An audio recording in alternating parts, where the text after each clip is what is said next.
Just a reminder, we are going to have communion at the end of the service. So if you're here and you haven't picked up your communion cups, they're out in the foyer, or if you're from Canada, the foyer. The foyer. And you have to say out in the foyer. Used to live near Canada, so I got used to all those Canadian pronunciations. You sound cooler if you have a little bit of the French there, you know. Yeah, we're going to be in Hebrews 11, 1 through 6. Actually, Hebrews 11 for 2 days, or 2 weeks. So this week and next week. What was that? Today and tomorrow. Today and tomorrow, and then 2 weeks. So, yeah. And you're going to notice as I preach today, I have some lovely paper that was printed on. So that's and a blue shirt. Yeah, and a blue shirt. All right. So, not this week, not Friday, but last Friday, week before last, I mentioned there was a speaker at our men's prayer breakfast, and his name was Robert Wilson, and this is his picture. He is the campus pastor at Lifegate Church, the Fremont campus. Lifegate, I'm not sure if they're Assembly of God, or if they're just another Pentecostal denomination. And you can ask me what that means later on, but he came and spoke and shared his testimony. And really, it was just at the beginning of his testimony. This is a book that I picked up, and it's got his testimony in it, plus kind of what God has been doing, some lessons God has been teaching him through the years. I wanted to share a little bit because he mentioned our memory verses, significant in his testimony. That's one of the reasons I chose it. Hebrews 11:6. Robert was in prison. Actually, he was in the county jail at the time that he came to know the Lord. He had participated, well, he was a drug dealer, 19-year-old drug dealer. And his supplier was a local doctor, and somehow that doctor was trying to cheat him. And so he and his muscle, he called him, went and took that doctor into the woods, kidnapped him, took him into the woods, and killed him. So that's what he was in jail for. And he was not even sentenced yet. It took him like 3 years before they finally got him out of the county jail, sent him off to prison. He spent 15 years between prison and the county jail before he was released. But he came to the Lord fairly soon after that and getting in there. And it was really through the testimony and the work of a fellow named Fred. This fellow stayed in his life, and he and his wife, basically, he came in and he said, Jesus loves you, Robert. And because he loves you, I love you. So this is just Fred coming, and he would spend time with him and gave him a Bible. And he said, one day I was reading, I came upon Hebrews 11:6, and this is from the King James Version. It says, but without faith it is impossible to please him. For he that comes to God must believe that he is, and that he is a rewarder of those who diligently seek him. So he said, sure, I had read it 25 plus times over in the year. He'd been given this Bible, and he read through it, didn't believe it, but he'd been reading the Bible. What do you do? You're in jail. And he'd been challenging all the Christians, these guys that had jailhouse conversions, or that suddenly proclaimed themselves to be dedicated Christians. And he knew the Bible better than they did because he was reading it over and over and over. And he would challenge them and say, you're not a true Christian. He found a bunch of phonies, but of course this fellow that had given him the Bible was true. He was authentic. He says, sure, I read it 25 plus times over the year, but this day was different. Something about it jumped out to me, so I kept reading it over and over. The line that stuck with me was, must believe that he is. The more I read it, the more I realized this was my issue. I was not convinced God really existed. I had a lot of examples for believing that he didn't. All these phonies, these people that would, for the sake of the jailers, oh yeah, I'm a Christian now. And then they would go off and swear and do all kinds of other things. So he knew that they weren't authentic. And he says, not a lot of reasons to believe that he did. I kept saying it over and over in my mind, that those who come to God must believe that he is, must believe that he is, must believe that he is. Finally, I concluded, I didn't believe it. But for the first time, I admitted that I wanted to believe it. He had read about this Jesus, he had read about this God, and he now wanted to believe it, but he didn't actually believe it. I wanted to have this hope. I wanted to be reading that I've been reading about. This peace that can help you overcome any obstacle in your life. And so then he goes on and he asks God in John 14, he reads a passage, the words that shouted out to me were manifest myself. God is going to manifest himself, show himself. God, show yourself to me. How would that happen in his life?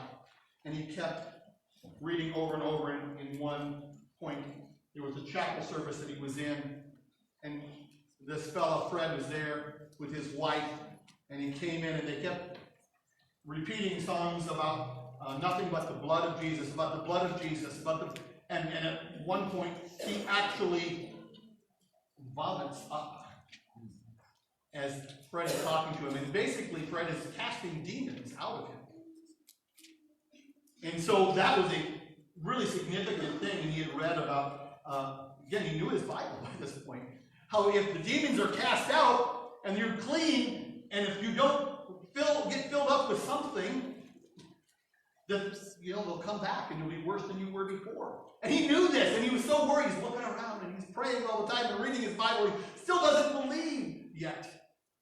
So at one point, though, he was watching a TV preacher on a little black and white screen that was just outside the cell that he was in, and the little TV preacher had something, and then he realized that God had showed up, and he really heard from God. God said, I showed up. What are you going to do now? Me, he says, me, that was you setting me free from those spirits? God, who did you think it was? So you are real? You really exist? God, will you do what you said? Me, of course, what else could I do? I remember being stunned by the realization that there really was a God, and he showed himself to me. I will never forget that moment when I became God conscious. He was real. What other response is there but to surrender my life to serve him? So as we read our passage about faith today, what is faith? We're going to think about that. Do you believe that he is real? And if he is, what difference should that make in your life? It was revolutionary to Robert. He goes from being somebody who had been a drug-dealing murderer to somebody whose life was transformed, and God continues to transform his life. He gave a powerful testimony to us. He's a pastor of a church now, been 20 years pastor of a church. After 15 years in jail, but even there he was ministering to God. That's why I love some of his stories that he's told in here, because you can see how God gets a hold of somebody. So let's read our passage today in Hebrews. Just 1 through 6. We're going to go through the rest of this chapter next week. This is called the Hall of Faith, because there's all kinds of people listed in this chapter who, in fact, trusted God, had faith in God. And we'll just read about a couple of them today. And then we'll talk about what is this faith and what difference does it make. So first I want to walk through the passage with you. So 1 through 6. Now faith is the assurance of things hoped for, the conviction of things not seen. I'm not going to talk too much about that because that's part of, we'll get to in the points of the sermon. For by it the people of old received their commendation.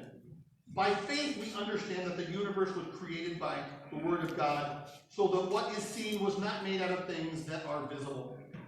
There's this whole idea that faith has to do with the unseen world. Believing in something that you can't grasp tangibly in the physical world. Now we've got a couple of examples of people who live this out. By faith Abel offered to God a more acceptable sacrifice than Cain, through which he was commended as righteous, God commending him by accepting his gift. And through his faith, though he died, he still speaks. Cain and Abel, the first kids, Adam and Eve. And what happens was, they're going to go worship God. And now, if you read the story in the book of Genesis has got a lot of neat stories, and we're going to hear a bunch of Old Testament stories in this chapter. People who had faith. You'll know that they both brought gifts or sacrifices to God, and Abel's was accepted by God and Cain's wasn't. And sometimes people think, well, it's because he was a herder and he brought animals, and God did want a blood sacrifice. We talked in this book about how without the shedding of blood, blood, there is no forgiveness of sins. But Abel was a guy who raised, Cain was a guy who raised crops, and so he brought some fruit, that sort of thing. God didn't want that. He was mad. Cain was mad because it wasn't accepted. But it really wasn't necessarily about what type of sacrifice. The passage there actually talks about the condition of their heart. That Abel, when he brought his sacrifice, really brought it in faith, saying, I'm just wanting relationship with God. I desire to have relationship. That's what faith is in his case. And we're going to see, it's all about an authentic surrender. Just like Robert had. I'm going to surrender. God is, what's the response? There is this infinite creator God. Just surrender to him. Cain had a transactional view of sacrifice. A little bit like what we've seen in the book of Hebrews, the Old Testament, and a lot of people, the Jews under the law, had gotten the idea that the sacrifices are really just a transaction. I do these things and God does something for me. We're in a business arrangement here. And so Abel had offered his by faith, and I'm in a relational situation where I'm surrendering to my God. And Cain says, I give you a little bit and then you bless me a little bit. That's the way this is going to work. And he was mad because God said, no, I want relationship. And what did he do? He ended up killing his brother because of that. First murder happened, second generation. First sin, first generation, first murder, second generation. Didn't take us long as humans, right, to fall down pretty far. So that's true. Abel understood what true faith was, is about offering this authentic sacrifice to God. Now we see Enoch. By faith, Enoch was taken up so that he could not see death and was not found because God had taken him. Now before he was taken, he was commended as having pleased God. Enoch's a cool Old Testament character. You don't know much about him, but Enoch never died. It's wild. He got to go be with God. God just took him away. He was no more, it says, because God took him away. He walked with God. You go read the passage. He walked with God. That's an incredible statement. What? Just in relationship. He trusted God. And because of that, he's an example for us from the Old Testament. He had faith. This is the type of faith that we're seeing here. And our author then goes, and without faith it is impossible to please him, for whoever would draw near to God must believe that he exists and that he rewards those who seek him. This is, I believe that he is real. I can't touch him right now. He's not available to my senses, but I trust him. So that's our passage. We're going to talk now and just walk through some of the lessons from that passage. Before we get there, though, the word faith has lots of nuances. Okay?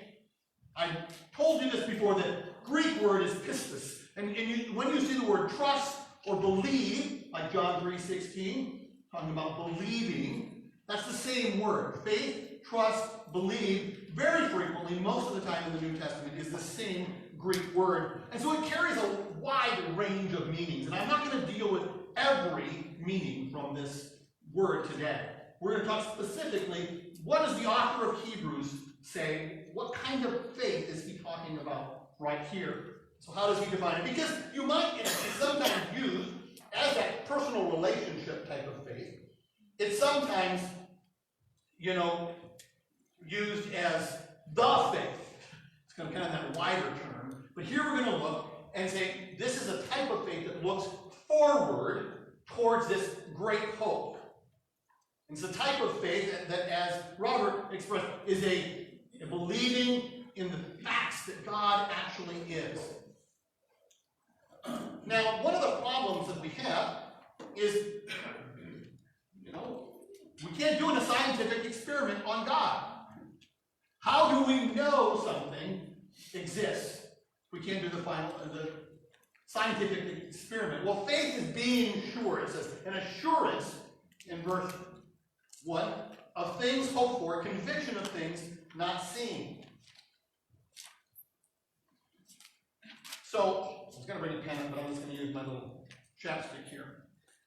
I got a question for you. What is going to happen when I let go of this chapstick? Fall. How sure are you of that? 100% sure. Okay? Shall we test it? I heard about this the other day. Daniel said he was watching somebody who had been in the space station. Okay? And he was just used to doing this and then letting go of whatever it was, and it stayed there. And so he was giving some presentation, and that's exactly what he did. He took this thing and he just set it over here, and it fell down. And he was like, what's going on? He wasn't used to gravity. You see, in his context, his mind had actually not, been rewired to think that if I set it over here, it's just going to stay there. So we're not used to gravity at that point. But you were pretty sure, and guess what? It happened. It'll happen again. If I did it 100 times, would it still fall 100 times? We're pretty sure gravity, it seems to work. Most of you are in the seat right now because of gravity. Okay? We have an experience of gravity. I have science teachers in here. What is gravity? Do we fully understand it? Yes. Can you tell me, Mr. Tim? With the variables that affect gravitational pull? Well, can you tell me what gravity is, though? Do we have a full understanding of? No. There's like these waves and things, and if you've read any. There's still so much more to be found. There's still like we have the effect of gravity. Daniel, would you do me a favor? Would you turn the fan on? Getting kind of warm in here, right? Have you ever seen the? We'll turn it off in a second because you guys might be getting cold after that. Billy Graham, very famous clip. He says, can you see the wind? You can't see the wind, right? It's unseen, but you feel the effects of the wind. You know that the wind exists. You know that gravity exists. We don't maybe even have all the understanding of why. You can turn them off now, unless people really are hot. I'm plenty warm when I'm standing up here. You can feel the effects of the wind in the building. That, for me, is how can we be certain of something we can't see? Well, we can be certain because there are lots of different effects. We're going to talk about some of those things in a second, these unseen things. But assurance actually has to do with our mental state. Do you ever doubt? Anybody here ever doubt? Raise your hand if you've ever doubted about God. Ever had a doubt about God? Some of you maybe never have. I definitely have. How about in the midst of crisis? Somebody that you love has just died, or maybe they've just been diagnosed with cancer. Are you doubting at that point? You know this to be true. What kind of evidences do we have? We'll talk about those evidences. But even when you have the evidences, sometimes you have doubt. And this is a little bit scary. The next book on from Hebrews is James. James 1, verses 5 through 8. If any of you lacks wisdom, let him ask God, who gives generously to all without reproach, and it will be given to him, so you get wisdom. But let him ask in faith, with no doubting. The one who doubts is like the wave of the sea that is driven and tossed by the wind. For that person must not suppose he will receive anything from the Lord. He is a double-minded man, unstable in all his ways. Guess what? If you've ever doubted, yeah, that's it. You don't have any real faith. Well, the truth is, I think all of us have time of doubting. And in particular, in the midst of the hard seasons. So it's not a matter of just an intellectual, I'm going to kind of get screwed up. That's the thing that atheists will often say. I've actually had people say it to me. You guys believe, with no evidence. You just have this blind faith, and it's just like, I'm determined to believe no matter what. But in fact, that's not the way we are. C.S. Lewis, in his book, Mere Christianity, was describing it. He says, what real Christian faith is, it's not believing without evidence. It's that you've got good evidence. You understand, in your most rational times, your most rational moments, you decided this was true. God showed up, just like in Robert's life. At some point, he showed up. You've seen the evidence in the world. You've seen the evidence personally. But in the hardest moments, that's when you need faith. When you get tempted, that's when you need faith. When you get sad and depressed, you need faith. When somebody else is challenging you, that's when you need faith. In your most rational moments, it's actually easy, and you can see this as Greg Koppel says, why do we believe this? It's the best explanation for the way things really are. But when you're tested, that's when you draw back. And as a matter of fact, I believe that's why God gives us the tests. He wants us to trust Him not just in the good times, but even through the bad times. And we see in this hall of faith, as we read through Hebrews 11, we're going to see people were tested over and over and over and over. And God was using those very things to draw people to Himself, to help them trust Him more.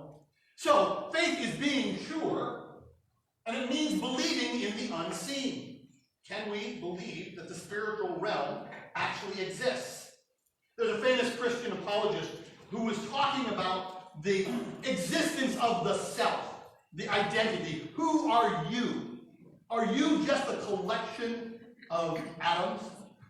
A little bit of a clump of cells? Do you know that's one of the reasons that people will say abortion is okay, for instance, because it's just a clump of cells.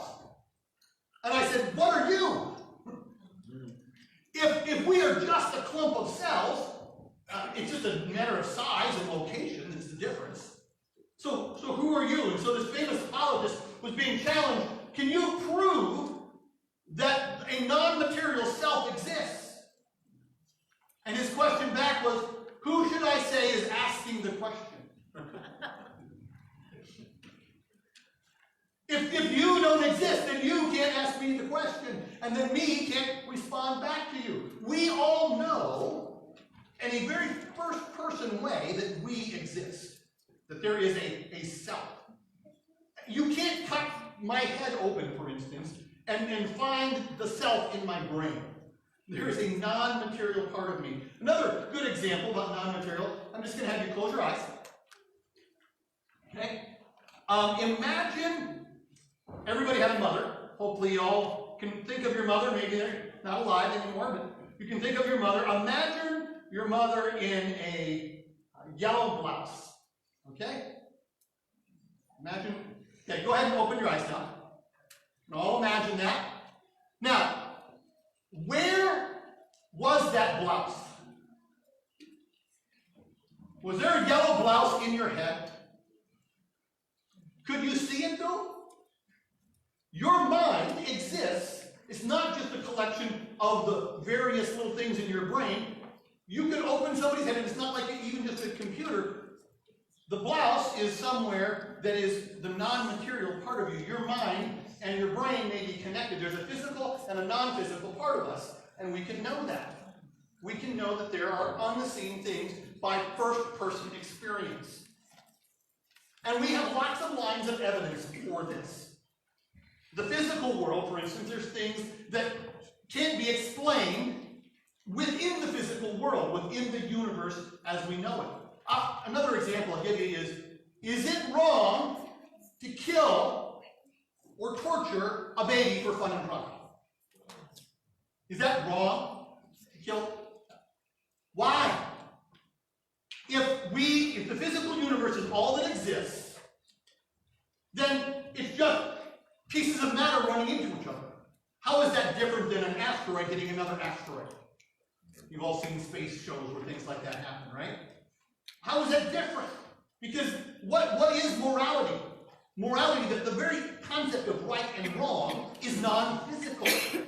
And yet you know that to be the case. That's a first-person experience of something that is non-physical. In the physical world, we might say, where did the universe itself come from? You can look, and the universe had to have a beginning. Philosophically, we can know this. So where did it come from? It has to be something from outside the physical universe itself. It is not eternal. So there's physical realities, scientific realities. DNA is information. In our cells, each one of us has an incredible amount of information, like computer code, very much like a language or computer code. And where did that information come from? Information is something that comes from minds. That's why I'm convinced that natural or an evolutionary process without God involved is impossible, because you can't add new information. Books don't just get written by themselves. In here in the library, there's a ton of books. Nobody goes into that library and assumes that that was just natural processes. Look, that book that says, Francine Rivers on it, you go, oh, Francine Rivers is an author. And she writes books, comes out of her mind. And she wrote something down and got that information. Lots of evidence. Beyond that, there's historical evidence, right? One of the things that the Bible does all the time is it points us to the evidence. In John, I don't know if you know this or not, why did the book of John get written? So, at the end of John 20, he gives us the purpose. Now, Jesus did many other signs in the presence of his disciples, which are not written in this book. But these are written so that you may, what? Believe that Jesus is the Christ, the Son of God, and that by believing you may have life in his name. Same concept of having faith. He says, I've given you a bunch of evidence. Here's the signs. The Gospels were written. The Bible was given to give us historical evidence that God exists and that Jesus is the Savior. But more than that, to really believe, it's not just a matter of kind of evidence out there. I think Robert could get all that, and maybe some of you have had this experience. I know C.S. Lewis had this experience. You read his book, Surprised by Joy, on his testimony. He will talk about the fact that he didn't have any more objections. Like he couldn't actually, think of any intellectual objections, but he still couldn't make the move yet. And so he had to have a personal experience with God. God had to come to him personally. That's an evidence. Now, your personal experience may not be something that will show up in anybody else's life, although a testimony like Robert, when we see his life transformed, that is evidence for us as well. But you should have personal experience with Jesus and be transformed that way. In fact, the belief in the unseen is not that unusual and it's not that hard. I'm convinced that the reason that people don't want there to be a God, don't want to believe in God, is because of some personal reasons, not evidential reasons. That's my next point here. What would happen if this happened to you? So here's a little video for you. What might change in your life? This is from the movie Independence Day.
It's not just a matter of believing in the unseen. It means believing in God. If aliens showed up, we don't know that they exist. I'm not convinced that it can be even possible. But if something like that big ship showed up, what would you do? Would it change your life? Yeah. Would you party like there's no tomorrow because there might not be? Would you run? Would you hide? Would you fight? Whatever, it would change your life if something like that showed up.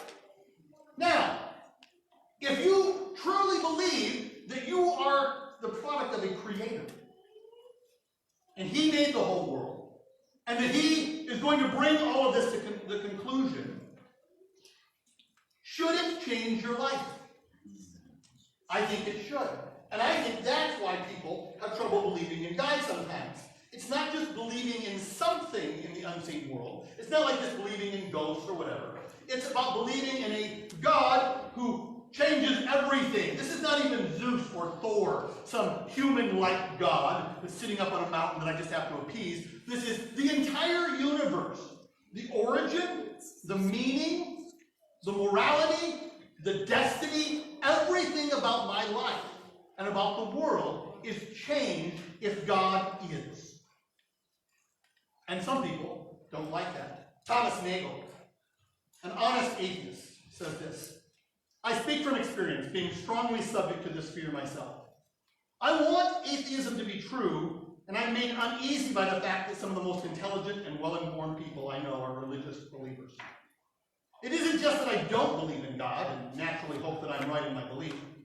It's that I hope that there is no God. I don't want there to be a God.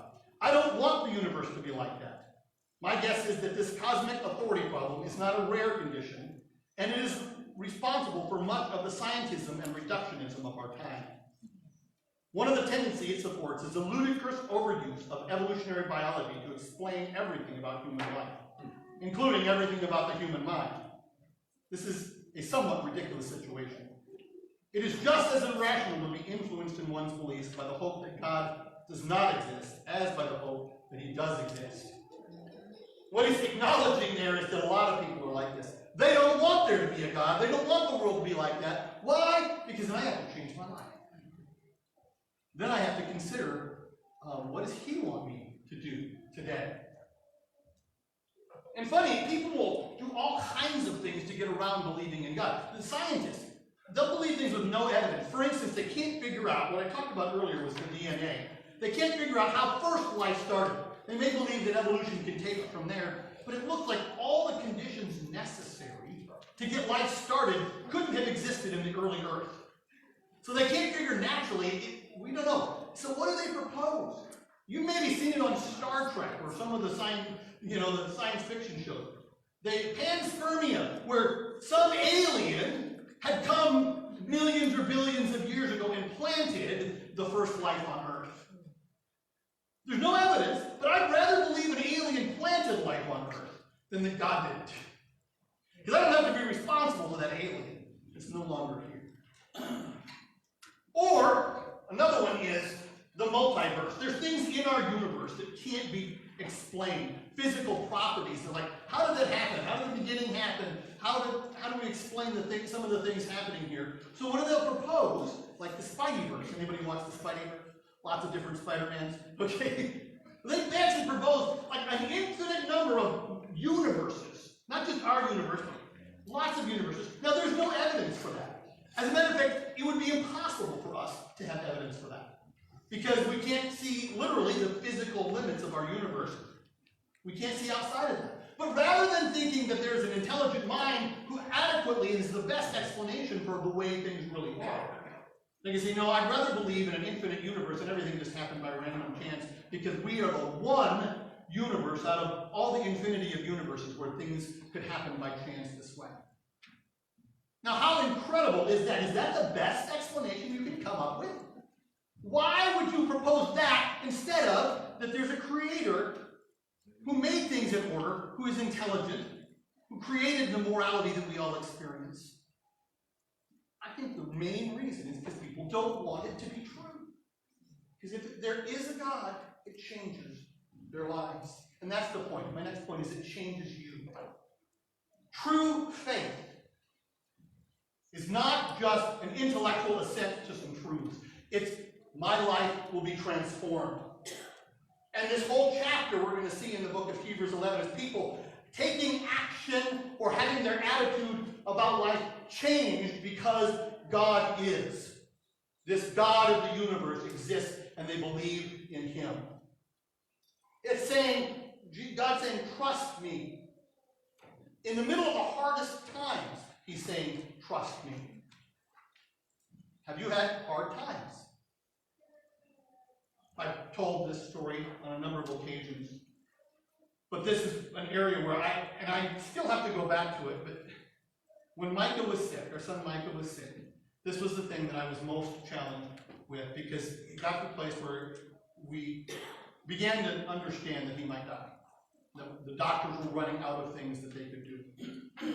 And the challenge was, for me personally, was, Mike, is what you believe really true? Do you really believe it or not?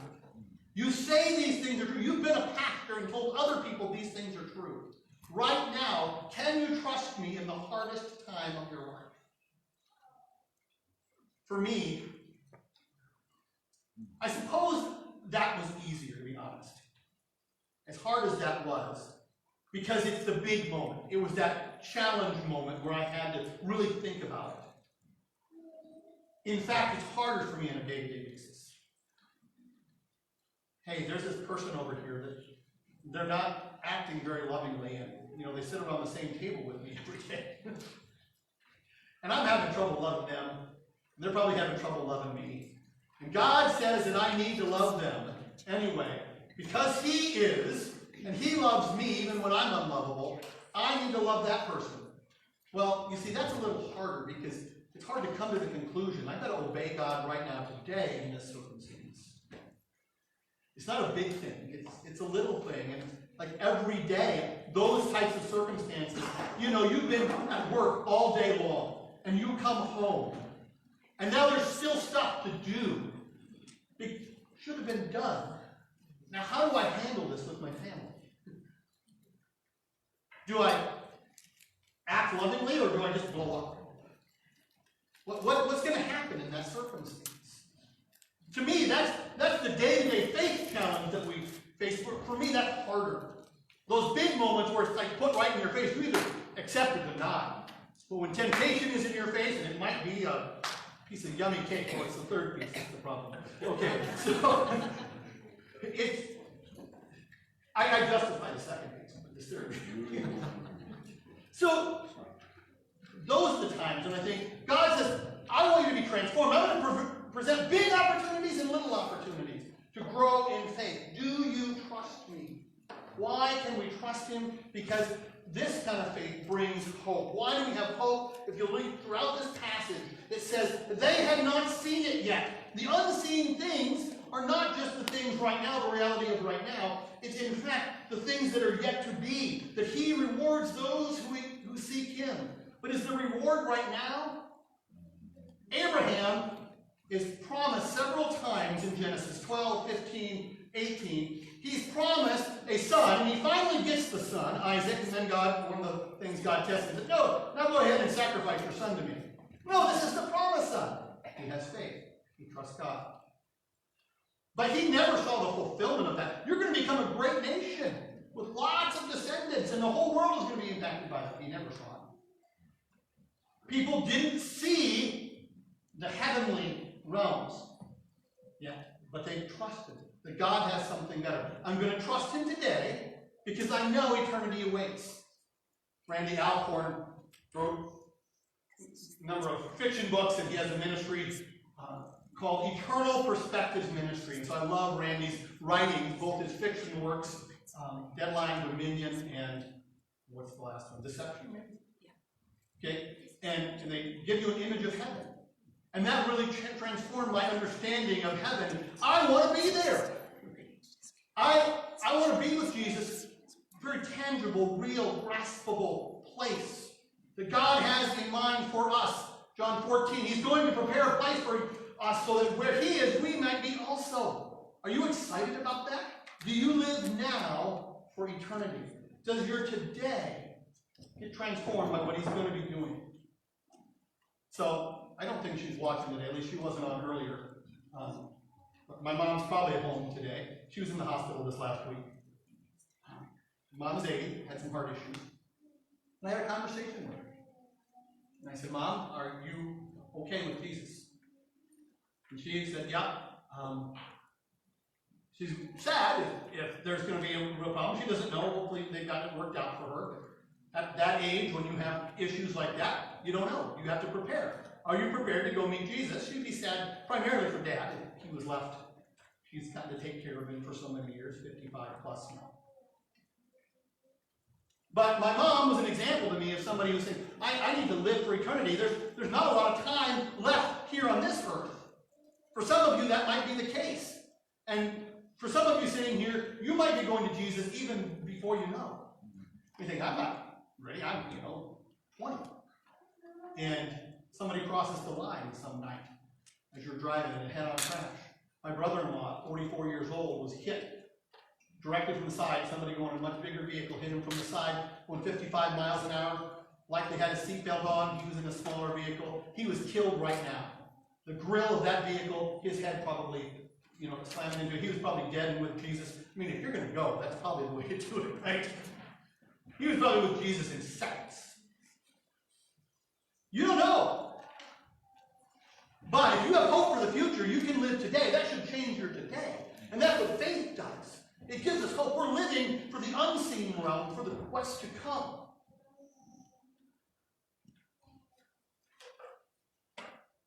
So, my kids are getting old enough now that, one of them's off to college. He's back this week. And, Rebecca's going to be heading off to college. And several of them are driving or even just out in the community.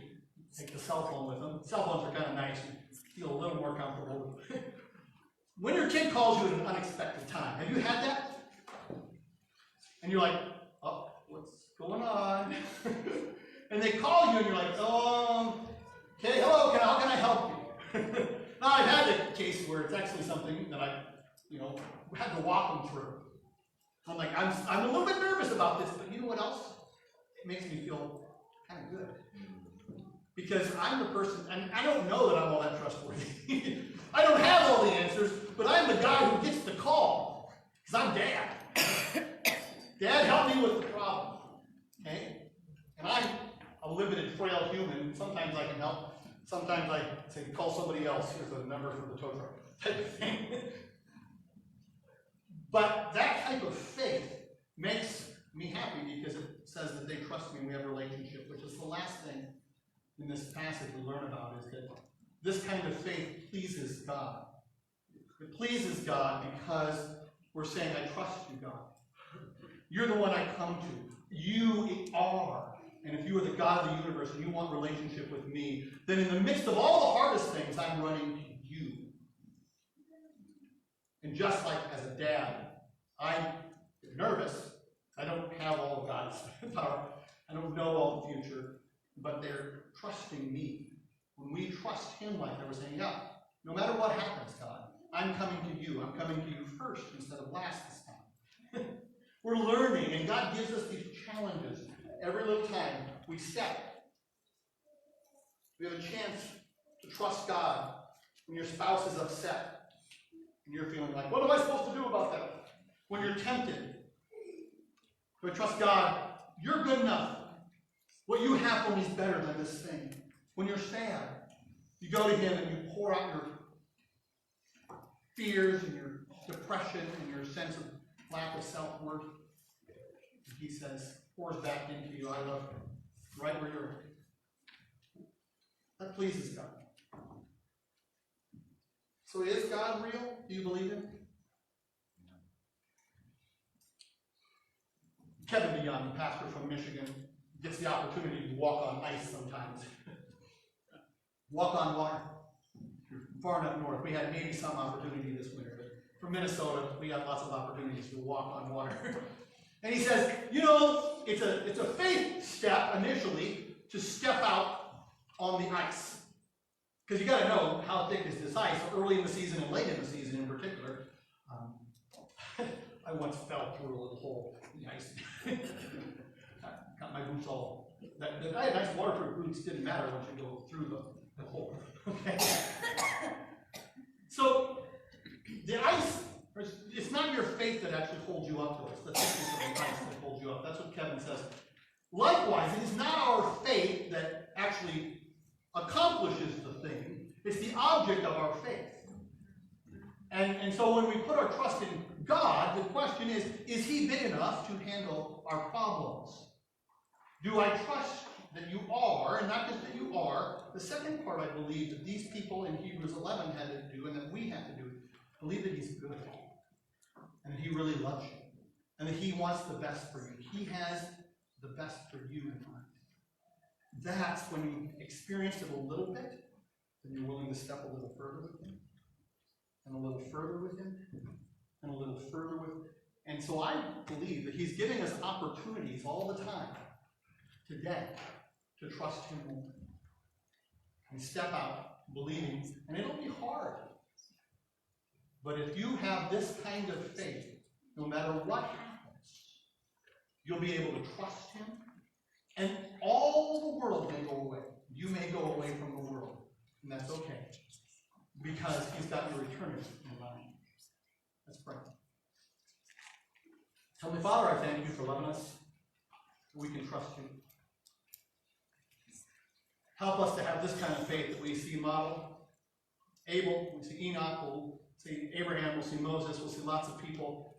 And maybe we've seen it in our own lives. We've been able to trust you a little bit, but we also know those areas that, we don't think we're doubting, but when we surrender to some fear, we surrender to some temptation, we're saying, I don't know that you're really that good. I'm not sure that I really believe in this moment that what you have in mind for me is best. So help us to learn right now, today, to trust you with our relationships, with the comforts and the pleasures of this world, with our eternity.